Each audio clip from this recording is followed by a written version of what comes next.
जो उन्होंने मेरे ऊपर अब तक अपनी जो है इतना आशीर्वाद जो उन्होंने मेरे ऊपर जताया है। मैं आज खासी तौर से हमारे लोकसभा के प्रत्याशी हमारे केंद्रीय मंत्री श्री अनुराग सिंह ठाकुर जी का धन्यवाद करता हूं। श्री राजेश ठाकुर जी हमारे पूर्व विधायक जी का धन्यवाद करता हूं। साथ ही में विक्रम ठाकुर जी भी आए हैं और हमारे जिला के अध्यक्ष बलवीर चौधरी जी, साथ में सुशील कालिया अंकल, मैं सभी का तहे दिल की गहराइयों से आभार व्यक्त करता हूँ। जनता का भी समर्थन मिल रहा है। भारतीय जनता पार्टी ने ये जो विश्वास मेरे ऊपर जताया है इन उपचुनाव में, मैं वे विश्वास दिलाना चाहूँगा कि मैं सारी की सारी जो आशाएं और अपेक्षाएं उन पर खरा उतरने की अपनी तरफ से भरपूर कोशिश करूँगा। चैतन्य जी, मुख्यमंत्री सुखविंदर सुक्खू लगातार आरोप लगा रहे हैं कि जिन्होंने पार्टी से धोखेबाजी की है उनको जेल की सलाखों के पीछे किया। देखिए, इस उपचुनाव में और जो ये लोकसभा के चुनाव हैं इसमें मुख्यमंत्री जी को और कांग्रेस पार्टी की हिमाचल प्रदेश की सरकार को जो धोखा उन्होंने जनता को दिया है उसका जो है जवाब जनता की तरफ से मिलेगा। और ये जो 15-20 दिन का टाइम है इसमें मुख्यमंत्री को अपनी तरफ से स्पष्टीकरण करने चाहिए कि जिस तरीके से उन्होंने देश जन विरोधी भावनाओं को आगे बढ़ावा देते हुए, देश भावना को आगे दिखाते हुए उन्होंने ये 15 महीने का जो एक ये काला काल चलाया है हिमाचल प्रदेश सरकार का, उसमें उन्होंने इतना बड़ा विश्वासघात जनता के साथ क्यों करा। आज ये इसका परिणाम है कि 40 में से 6 विधायकों का जो है उपचुनाव हो रहा है और 6 ये जो चुनाव होने वाले हैं इसमें भारतीय जनता पार्टी के प्रत्याशी जीत के आएंगे और भारतीय जनता पार्टी की सरकार सेंटर में तो बनी रही है। अनुराग सर 5वीं बार हमारे क्षेत्र का प्रतिनिधित्व करने जा रहे हैं और साथ में हिमाचल प्रदेश में भी भारतीय जनता पार्टी की सरकार बनने वाली है। चैतन्य, कांग्रेस प्रत्याशी लगातार भ्रष्टाचार के आरोप आप पर लगा रहे हैं और आपके पिता का नाम भी वो लगातार अपनी जनसभा में। कांग्रेस के प्रत्याशी हैं ये वही व्यक्ति हैं जिन्होंने 1.5 साल के लिए कांग्रेस पार्टी को भी एक डूबता हुआ जहाज बुलाया था। ये वही प्रत्याशी हैं जिन्होंने 1.5 साल से इसी मुख्यमंत्री से सवाल पूछे थे कि 1500 रुपए कैसे दिए जाएंगे, 1 लाख नौकरियां कैसे दी जाएंगी। तो ये जो प्रत्याशी हैं इनको खुद के गिरबान में झांक के देखने की जरूरत है। मुझे चुनाव हराने के लक्ष्य से वो खुद ही 1.5 साल पहले कांग्रेस पार्टी का अपना 35 साल का इतिहास छोड़ के भारतीय जनता पार्टी में आए थे। अब मेरे खुद के एक जो अंतरात्मा की आवाज सुन के मैंने निर्णय लिया था उससे उन्हीं के करियर को जो एक संजीवनी मिली है, वरना वो तो इधर उधर भटक रहे थे। तो उनको अपना बताना चाहिए कि मिशन क्या है, विजन क्या है।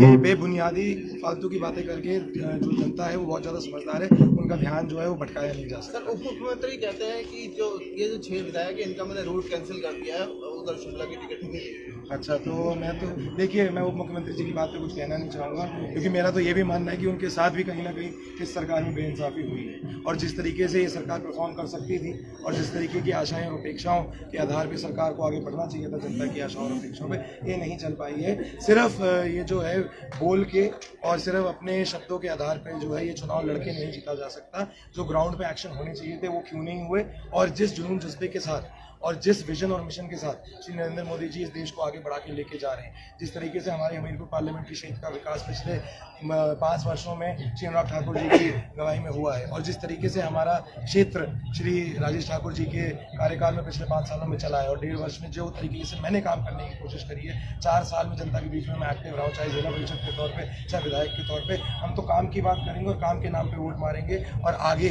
जिस तरीके से हम अपनी विजन को डेवलप कर सकेंगे आगे उस मिशन पे हम आगे चलेंगे। अनुराग जी, भाजपा लगातार 400 पार का दावा कर रही है और लेकिन कांग्रेस कह रही है कि अब इस बार जो है वो कांग्रेस की सरकार सत्ता में। देखिए, कहने से सरकारें नहीं बनी और जो बनी है वो कुछ नहीं कर पाई, इसलिए सरकार का बिगड़ने का काम हुआ। अगर 15 महीने काम किया होता तो विधायक छोड़ के नहीं जाता। अगर वायदे पूरे किए होते तो जनता का मनमुटाव नहीं। आज स्पष्ट है कि मौका फिर मिला है जनता को, एक नहीं 2 कमल के फूल खिलाने का। 6 के 6 विधानसभा उपचुनाव भी हम जीतेंगे और 4 लोकसभा चुनाव भी जीतेंगे। जनता मन बना चुकी है कि भाजपा को जिताना है, फिर विकास के रास्ते पर देश को और हिमाचल प्रदेश को लाना है।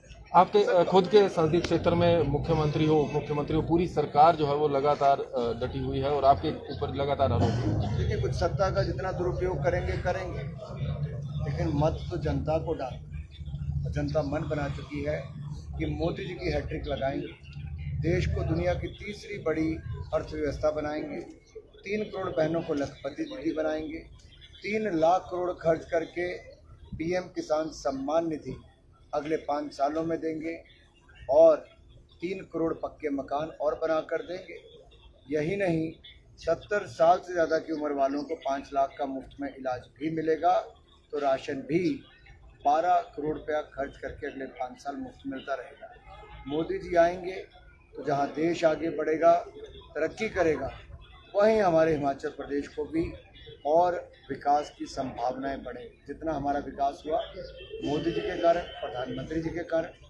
आज मैं यही कहना चाहता हूँ चैतन्य जी को मेरी ओर से शुभकामनाएं, भारतीय जनता पार्टी की ओर से शुभकामनाएं। शानदार चुनाव लड़ेंगे और शानदार जीतेंगे। सर, कांग्रेस स्थानीय मंदिरों को कह रही है कि हमने स्थानीय मंदिरों को इतने लाख दिए हैं, तो कहीं ना कहीं उनका इशारा है कि राम मंदिर का जो विषय है वो गौण किया जाएगा। क्या कहेंगे?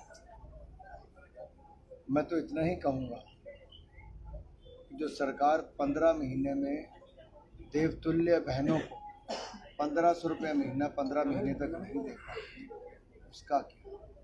2 रुपये किलो गोबर, 100 रुपये लीटर दूध नहीं खरीद पाई, उसका क्या? 5 लाख युवाओं को नौकरियां नहीं दे पाई, उनका क्या? बागबानों को उचित दाम नहीं दे पाई, उनका क्या? स्टार्टअप फंड नहीं दे पाई, उनका तो वायदे के उससे मुकर के उसका क्या? और दूसरा, ये वो लोग हैं जो कहते थे राम काल्पनिक है, राम सेतु था ही नहीं, जो कहते थे कि रामलला की जगह पर राम मंदिर ना बने, वकील खड़े करते थे मुकदमा हराने के लिए। जब हम मुकदमा जीत के राम मंदिर बन गया तो कहते मस्जिद वहीं बनाएंगे। अरे भाई, कितना हिंदुओं का अपमान करूं, कहते सनातन को कुचल देंगे। शायद इनका भ्रम है, सनातन था, है और रहेगा। मुगल चले गए, अंग्रेज चले गए, कांग्रेस भी जाने वाली है। सर, आरक्षण का एक नैरेटिव सेट किया जा रहा है कि आरक्षण खत्म किया जाएगा। ये बहुत महत्वपूर्ण आपने विषय उठाया, आरक्षण। मेरा सवाल कांग्रेस से ये है, SC, ST, OBC का 5% कोटा खा गई कांग्रेस पार्टी और SC, ST, OBC का लेके मुस्लिम को आरक्षण दे दिया। मेरा सवाल है, क्या हिमाचल प्रदेश में भी SC, ST, OBC का वो हक छीनने वाली है?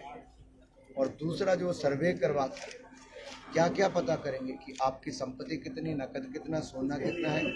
और जो इनके नेता कह रहे हैं कि 2 बीवियों वालों को 4 बीवी वालों को ज़्यादा देंगे, तो क्या कांग्रेस तुष्टिकरण की राजनीति में इतना गिर गई कि अब 1 बीवी 1 बच्चे 2 बच्चे वाले को सहना पड़ेगा? उसका स्त्री धन, पशुधन, संपत्ति सब खतरे में है क्या? Thank you sir, thank you.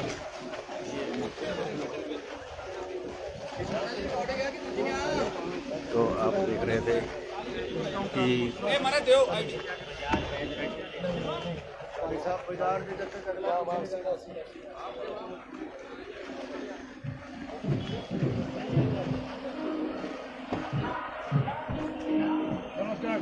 आप देख रहे थे गढ़ेट विधानसभा क्षेत्र में चैतन्य शर्मा जो भाजपा प्रत्याशी है, यहाँ से अभी नामांकन पत्र दाखिल